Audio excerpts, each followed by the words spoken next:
So my server's still running, just not doing anything, still chilling in the background. I actually uninstalled the app completely, so I'm going to install it anew.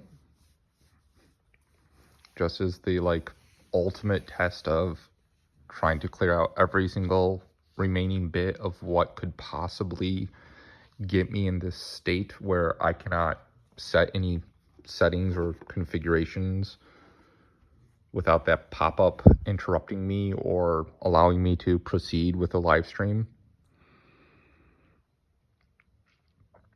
And it's churning out pretty much as fast as it can.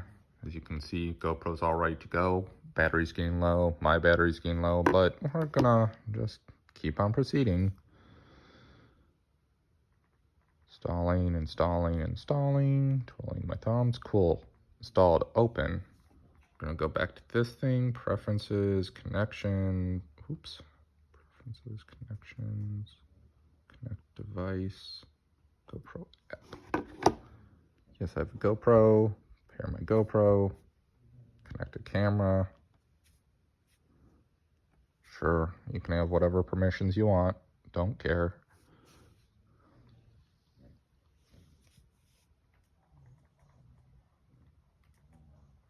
Hey, found it. Connect.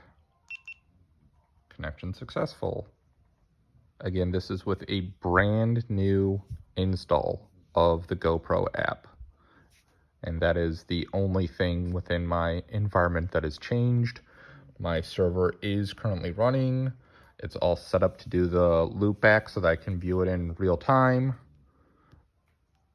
The GoPro, all I've done to this thing is turn it off and on. I haven't changed the firmware on it or anything.